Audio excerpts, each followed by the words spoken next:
कि आज का जो प्रिंसिपल है 15वां प्रिंसिपल, ध्यान शक्ति द्वारा अपनी व्यक्तिगत समस्याओं को दूर करना, अपनी सभी समस्याओं को दूर करना ध्यान शक्ति से।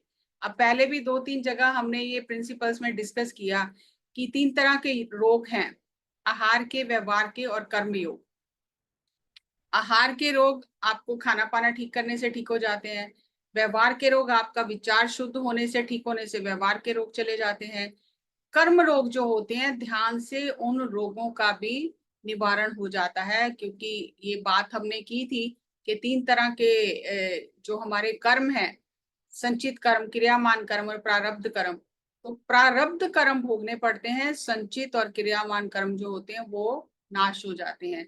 और प्रारब्ध कर्म जो है उनका भी, अगर आप सही मन से लगे हुए हो ध्यान करने, तो उनका भी जो प्रभाव है वो कम हो जाता है।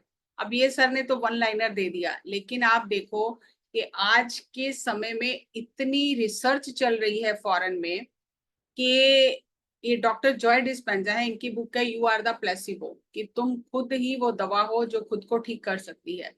तो ये इनका एक्सीडेंट हुआ था और इनकी रीढ़ की हड्डी के 6 मनके टूट गए थे और डॉक्टरों ने कहा कि अब आप सारी जिंदगी उठ नहीं सकते हो, सर्जरी करनी पड़ेगी, रॉड डालनी पड़ेगी, उसके बाद भी आप उठ पाओगे कि नहीं, कुछ नहीं कहा जा सकता।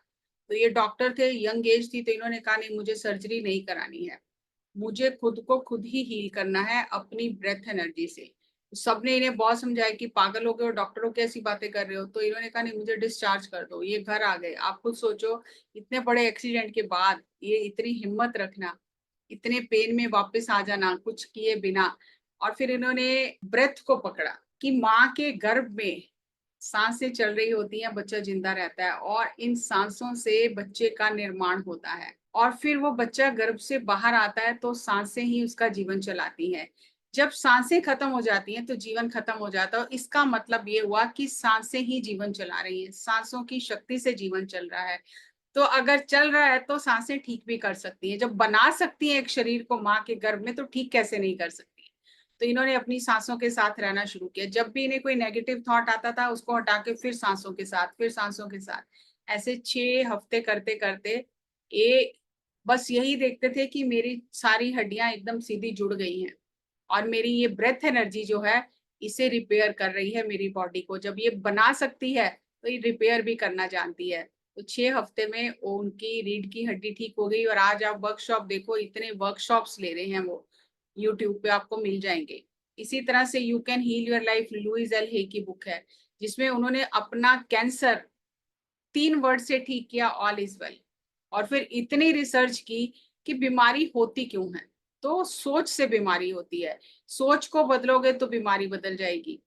और हर एक बीमारी जो है उसका आपकी सोच से संबंध है। जैसी आपकी सोच है, वो सोच को कौन से अंग के काम में वो विघन डाल रही है आपकी सोच, उसी अंग को तकलीफ होगी, सबको तकलीफ नहीं होगी। जैसे एग्जाम्पल के तौर पर, अगर आप सत्य नहीं बोलते हो, अपनी बात दबाते हो, अपनी बात नहीं रखते हो, आपकी क्रिएटिविटी, आप बहुत कुछ करना जानते हो, कर सकते हो, फिर भी नहीं करते हो, दब के रहते हो, तो आपको थायराइड, क्योंकि बोलने की शक्ति जो है दबा रहे हो, वो दब जाती है। अगर आपको कॉन्स्टिपेशन है तो इसका मतलब है आप बीती हुई बातों को नहीं भूल पा रहे हो, छोड़ नहीं पा रहे हो, पकड़ के रखे हो, तो बॉडी भी पकड़ के रखी है। और नी प्रॉब्लम है तो आप झुकना नहीं जानते हो, मैं ठीक हूं, परिवर्तन के साथ बदल नहीं रहे हो, तो नी प्रॉब्लम होती है। इसी तरह से अगर आप चीजों को होल्ड करके रखे हो कि कभी तो काम आएंगी, 20 साल से पड़ी है, 30 साल से पड़ी है, नहीं कभी तो काम आएंगी, कभी तो काम आएंगी, जगह नहीं है घर में, फिर भी उन्हें समेट समेट के रखा है, तो स्वेलिंग हो जाती है बॉडी में। वो इंडिकेशन देती है, वो अंग इंडिकेशन देता है कि आप सही नहीं जा रहे हो। और दूसरों को माफ नहीं करना, उनकी बातों को दिल पर लगा के रखना, तो आपकी किडनी, क्योंकि आप लेट गो नहीं कर रहे हो, तो किडनी भी सफाई करना बंद कर देती है। तो बहुत सारी, हर एक बीमारी के लिए आपके विचार जिम्मेदार हैं और उस विचार को कैसे बदलना है वो भी इन्होंने उसमें पूरी रिसर्च करके लिखा है। इसी तरह से एक और बुक है डाइंग टू बी मी, अनीता मूरजानी। ये भी आजकल वर्कशॉप्स बहुत इनकी चलती हैं। तो इन इनको भी 4th डिग्री कैंसर हो गया था और इन्होंने पहले कई तरह की हीलिंग कराई, फिर एलोपैथी पे आ गई, फिर ये ज्यादा बढ़ गया तो इनके हस्बैंड ने एलोपैथिक ट्रीटमेंट कराया। उसके बाद लास्ट स्टेज में इन्होंने बॉडी वेकेट कर दिया, डॉक्टर्स ने डिक्लेयर कर दिया ये डेड है। और ये ऊपर जब गई उच्च लोकों में, इनकी सोल गई, तो वहां पे जाके अपने फादर से मिली और मास्टर, और जो मास्टर से उनसे मिली, बातचीत की, और देखा यहाँ तो कुछ और ही हिसाब किताब है। यहाँ तो प्रेम ही प्रेम है, जो भी मिल रहा है इतने प्रेम से मिल रहा है, और इतना अलग माहौल है। और नीचे हमें इतना डराया जाता है कि मार पड़ेगी, जलाया जाएगा, तेल में उबाला जाएगा, ये सब। तो यहाँ तो कुछ ऐसा हो नहीं रहा है। तो फिर यहाँ वहां जाके इन्होंने अपने फादर से बात की, और इन्हें वहां जाके ये पता चला कि मेरे कैंसर का कारण क्या, क्यों मेरी बॉडी में कैंसर बना। तो उसके 3 या 4 कारण इन्होंने इस बुक में लिखे हैं, बहुत पहले मैंने पढ़ी थी ये बुक। एक तो गुस्सा, गुस्से को दबाना।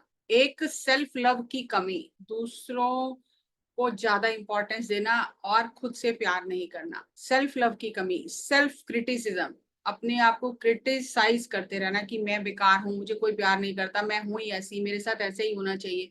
Self criticism. और फिर इन्होंने वहां उनसे पूछा कि अगर ये कारण है तो इसका निवारण क्या है। तो उन्होंने कहा इसका एक निवारण है प्रेम, खुद से प्रेम करो, अपने इमोशंस को एक्सप्रेस करो सही तरीके से, और सबसे प्रेम करो जो आसपास है, उन सबसे प्रेम करो। तो वहां से इन्होंने फिर उन्होंने कहा कि अगर आप जाना चाहते हो वापिस तो जा सकते।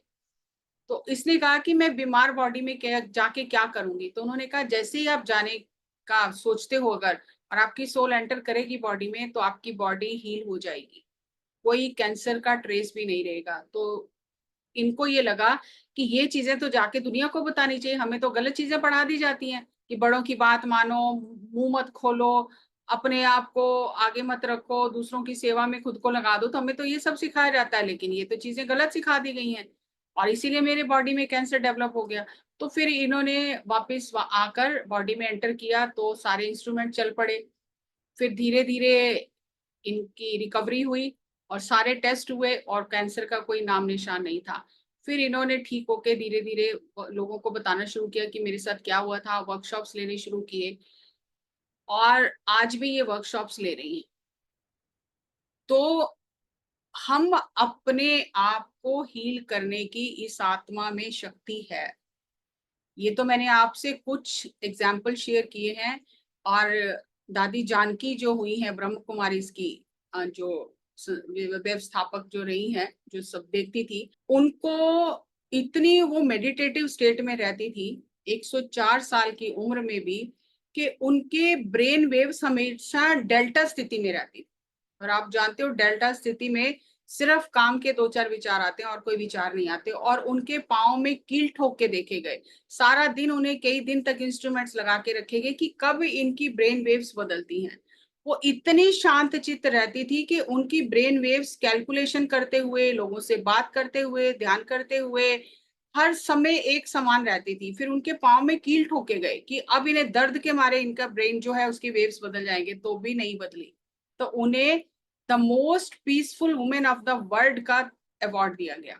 तो इस तरह से जो लोग खुद साधना करते हैं, मन को साध लेते हैं, फिर उनको किसी चीज का असर नहीं होता। हम तो छोटी छोटी बातों से डर जाते हैं। अभी कोई कह देना बिल्ली रास्ता काट जाएगी, तो हम जो काम करने जा रहे हैं वो भी नहीं करेंगे।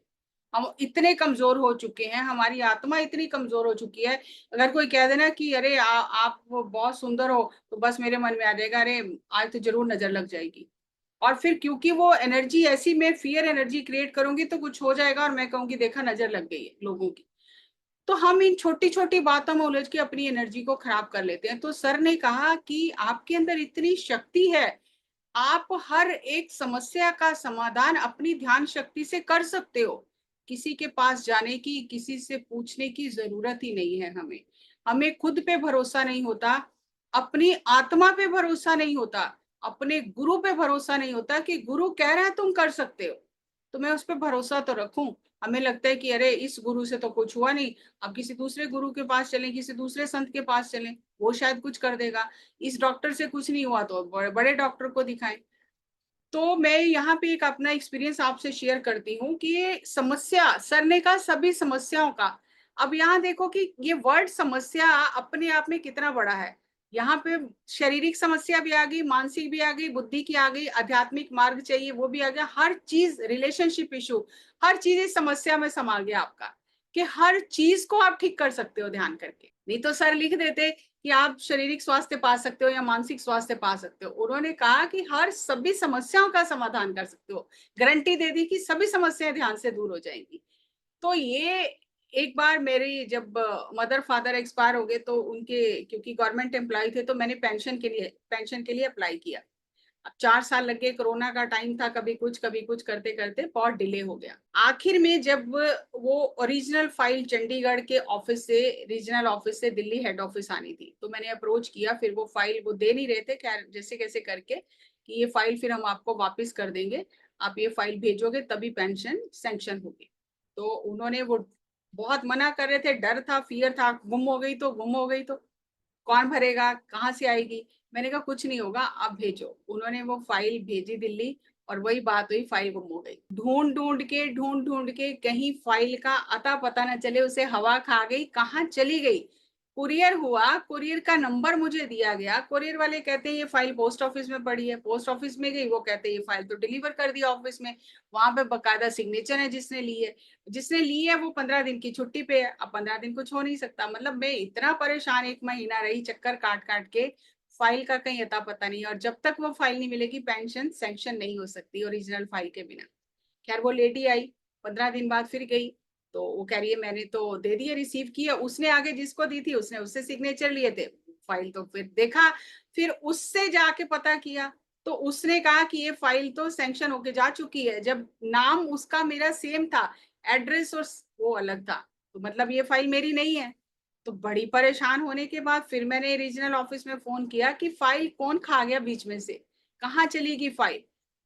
तो जिसने कुरियर किया था वो कहता है कि वो भी छुट्टी पे था। वो जब आया उसने कहा मैडम मैंने 2 फाइल कुरियर की थी, आपको गलत पीओडी नंबर दे दिया किसी ने, उसका तो काम हो गया है, और आपकी फाइल जो है, आपको मैं पीओडी नंबर देता हूँ, आप चेक करो। मैं घर आई, मैं बहुत रोई घर आके कि ये ऐसे भी कभी होता है, ये क्या हो गया। तो मैंने सोचा मैंने अब कुछ नहीं करना। तो मेरे मन में उस समय ये आया कि परमात्मा जानता है ये फाइल कहाँ है, हवा तो हो ही नहीं है, तो सृष्टि में ही ना कहीं हो सकता है उस जिसने सैंक्शन करनी है उसके टेबल पे पड़ी हो, उसे दिखाई ना दे रही हो, किसी ने रिसीव करके रख दी हो। मैं नहीं ढूंढ सकती अब इस फाइल को, 1 महीना मैंने लगा लिया, दिन रात मेहनत कर ली, सब सिर खपाई कर ली, मैं इस फाइल को नहीं ढूंढ सकती। अब आप ही ढूंढ सकते हो, जहां भी है आप जानते हो, और आप चाहो तो ये फाइल पता चलेगा उस टेबल पे पड़ी है जिसने सैंक्शन करनी है, लेकिन नजर नहीं आ रही है। अब मैं सारी रात यही कहानी मन में चलती रही कि मैं छोड़ दिया, मैं कुछ नहीं कर सकती, अब आप ही कर सकते हो, आप जानते हो ये फाइल कहाँ है, आप ही ढूंढ सकते हो इस फाइल को। अब मैं जब अगले दिन गई तो उस व्यक्ति ने मुझे पीओडी नंबर दिया, और पीओडी नंबर से मैंने चेक कराया तो वो फाइल उस बंदे के पास पड़ी पहुंच गई है जिसने सैंक्शन करनी है, लेकिन उसे पता नहीं है, उसके ही ड्रॉर में पड़ी है। तो फिर वो फाइल निकली और सैंक्शन हुई। तो इस तरह से हम समस्या का समाधान, कोई भी समस्या हो, ध्यान से कर सकते हैं, लेकिन हमें भरोसा नहीं आता। मुझे भी नहीं आया, मुझे लगा मैं अब जाऊंगी, पूछूंगी 10 लोगों से, भागूंगी दौड़ूंगी तभी तो फाइल मिलेगी। लेकिन ये नेचर ने मुझे सिखाया कि तुम्हारे करने से कुछ नहीं होगा, तुम छोड़ दो तब सब कुछ होगा, और फिर सब कुछ हो गया। तो सर ने इस एक लाइन में सारा कुछ डाल दिया कि सारी समस्याओं का समाधान आप ध्यान से कर सकते हो, अपने ध्यान से कर सकते हो, किसी दूसरे के नहीं। बहुत लोग फोन करते हैं कि क्या मैं अपने बेटे के लिए ध्यान कर सकती हूँ, क्या मैं अपने मदर के लिए कर सकती हूँ, वो बड़ी तकलीफ में है। तो सर ने कहा अपनी सभी समस्याओं को दूर कर सकते हो, दूसरों की नहीं। वो लिख देते दूसरों की भी कर सकते हो, जैसे पहले प्रिंसिपल में लिखा ध्यान करना और दूसरों को ध्यान सिखाना, यहाँ भी लिख देते अपनी भी समस्याओं का समाधान करो, दूसरों का भी करो। दूसरों का नहीं लिखा, यहाँ अपनी समस्याओं का समाधान कर सकते हो और दूसरों को ध्यान सिखाना है। अब अगर थोड़ा और गहराई से चलें साइंस में, तो ध्यान हम सांसों के साथ करते हैं, और सांसें सुप्रीम है, सांसों में परमात्मा के गुण हैं, परमात्मा के राज्य से आती हैं वहीं चली जाती हैं। जब हम अपनी सांसों से दूर होते हैं, जब हम अपनी सांसों से मित्रता नहीं करते, जैसे ध्यान में आने से पहले कभी हमने सांसों को ऑब्जर्व ही नहीं किया, कभी देखा ही नहीं, ठीक है चल रही है, जिंदगी चल रही है, लेकिन सांसें इतनी महत्वपूर्ण, इतना कुछ करती हैं। सांसों के प्रति अवेयर होना, ये किसी ने बताया नहीं, हमने किया नहीं। तो जब हम सांसों के प्रति अवेयर नहीं होते हैं तो हमारी जो बॉडी के सेल्स हैं उनमें टॉक्सिन्स जमा होने लग जाते हैं, और वो जो टॉक्सिन्स हैं हमारी बॉडी में ब्लॉकेज क्रिएट करते हैं। ये आज साइंस कहती है। जैसे आप देख रहे हो हेल्दी ब्लड सेल्स हैं उनमें कितना स्पेस है, लेकिन अनहेल्दी जो ब्लड सेल्स हैं उन्होंने वो स्पेस को बंद कर दिया है। तो टॉक्सिन्स बॉडी से बाहर नहीं निकलते, तो बॉडी में कहीं ना कहीं किसी ऑर्गन में जहां ये टॉक्सिन्स जमा होते हैं वहां पे अननेसेसरली, अनावश्यक कुछ चीजें पनपने लग जाती हैं, ग्रोथ होने लग जाती है। जैसे मांस बढ़ना शुरू हो गया या एसिड बढ़ना शुरू हो गया, कुछ ना कुछ बॉडी में बढ़ना शुरू हो जाता है, और वो टॉक्सिन्स बाहर नहीं निकलते और बॉडी टॉक्सिन्स बनाने लग जाती है, तो हम बीमार हो जाते हैं। जैसे ये दूसरी पिक्चर में आप देख रहे हो, माइक्रोस्कोप के नीचे देखा गया कि हेल्दी सेल्स देखो कैसे लगते हैं, वो खुले खुले एक दूसरे को स्पेस देते हैं काम करने की। लेकिन जो अनहेल्दी एसिडिक सेल हो जाते हैं वो एक दूसरे के इतने क्लोज हो जाते हैं, उनकी ग्रोथ इतनी बढ़ जाती है कि वो बॉडी के जो दूसरे सेल्स हैं उन्हें सांस ही नहीं लेने देते, और फिर वो टॉक्सिन्स जमा होते हैं बॉडी में, और फिर हम बीमार हो जाते हैं।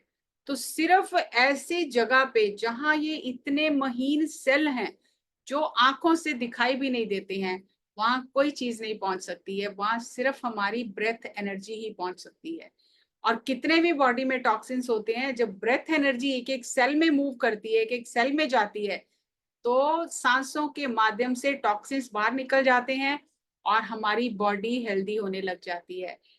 आज साइंस ये कहती है कि 70% टॉक्सिन्स जो बॉडी से रिलीज होते हैं वो हमारी सांसों से रिलीज होते हैं। जब हम सांस बाहर छोड़ते हैं तो आप ये समझो कि 70% हमारे शरीर की प्रदूषित जो एलिमेंट हैं, जो प्रदूषण शरीर के अंदर जो टॉक्सिन्स हैं, विषैले पदार्थ हैं, 70% सिर्फ सांस से बाहर जाते हैं जो हमें दिखाई भी नहीं देते, और 30% जो हैं वो हमारे शरीर के द्वारों से बाहर जाते हैं जो हमें दिखाई देते हैं। 70% हमें दिखाई नहीं देते। आप देखो कोरोना टाइम आया था, सब लोग मास्क लगाते थे, उस मास्क में थोड़ी देर में ही कितनी स्मेल आने लग जाती थी। तो स्मेल कहाँ से आती थी? वो बॉडी से टॉक्सिन्स निकल रहे हैं, तो घुटन होने लग जाती थी उसी से। तो वो टॉक्सिन्स, इस चीज का ये प्रूफ है कि आपकी बॉडी ब्रेथ से टॉक्सिन्स रिलीज कर रही है। तो जब हम सांसों के साथ ध्यान करते हैं, सांस पूरी चलती है हमारे अंदर, तो टॉक्सिन्स ऑटोमेटिकली रिलीज होते हैं, तो हमारे बॉडी के सेल्स हेल्दी हो जाते हैं। इन सेल्स को हेल्दी करने के लिए आप जो भी करो वो वहां तक नहीं पहुंचता, वहां तक हमारी ब्रेथ एनर्जी ही पहुंचती है, कॉस्मिक एनर्जी ही पहुंचती है। और ये बात जो मैं आपको बता रही हूँ, ये फिर मैंने गुरबानी से भी देखा। अब गुरबानी में ये कहा, एक शब्द है, मैं थोड़ा सा आपसे डिस्कस करती हूँ ऑथेंटिसिटी के लिए। एक शब्द है श्री गुरु अर्जन देव जी का कि आप पे वैद आप नारायण, जो नारायण है वो ही मेरा वैद है, उससे बड़ा कोई वैद है ही नहीं। जिसने शरीर बनाया है वो जानता है शरीर के अंदर कहाँ पे क्या हुआ है और उसे कैसे ठीक करना है।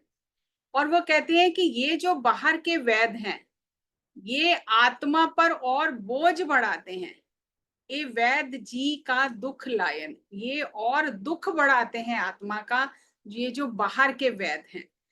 तो ये अगर हम ये सोचे कि परमात्मा ही मेरा वैद है, वही मेरा फिजिशियन है, वही कर सकता है, तो उसी का सहारा ले लें तो अपने आप सब कुछ ठीक हो जाएगा। लेकिन जब हम बाहर का सहारा लेते हैं तो हमारी चीजें जो शरीर के अंदर जो साइड उसके इफेक्ट्स होते हैं उससे और बीमारियां बढ़ जाती हैं। तो कह रहे हैं अगर आपको अपने आप को ठीक करना है तो गुरु के शब्द का अमृत पी लो, वही आपको ठीक कर सकता है। अब ये नहीं कि कोई शब्द लेके हम उसको रटना शुरू कर दें। गुरु के शब्द का अमृत मतलब जो गुरु ने कह दिया बस हमने वो करना शुरू कर दिया, वो गुरु के शब्द का अमृत पिएंगे तो सारे दुख मिट जाएंगे। हम गुरु के शब्द का अमृत नहीं पीते, नकारात्मक सोचते हैं, नकारात्मक बोलते हैं, बुरा सोचते हैं, तो बीमारियां लग जाती हैं। लेकिन कुदरत ने ये इतना सुंदर बनाया है कि जब जागे तभी सवेरा। जब आपको अपनी गलती का पता चल गया, जब आपको एहसास हो गया कि मैं गलत जा रहा था, मेरी गलती से ये बीमारी हुई है, तो वहीं से बीमारी रिवर्स होना शुरू हो जाती है, आपकी बॉडी हेल्दी होना शुरू हो जाती है। ये कुदरत की एक देन है कि जब आप जाग जाते हो और अपने आप को सुधारना शुरू करते हो तो फिर वो चीजें ठीक होने लग जाती हैं। तो ऐसे ही एक और शब्द है, वैदो ना वाई पैनो ना पाई एको सहाई राम है। ना कोई दवा, ना कोई डॉक्टर, ना बहन, ना भाई, कोई भी आपकी सहायता नहीं कर सकता उस परमात्मा के बिना, उस राम के बिना। और आप देखो जब हॉस्पिटल में डॉक्टर जवाब दे देता है तो वो यही कहता है दुआ करो, अब परमात्मा ही कुछ कर सकता है। जब तक सांसें चल रही हैं डॉक्टर कहता है कि कुछ हो सकता है, कहते हैं ना जब तक सांस तब तक आस, क्योंकि सांस चल रही है।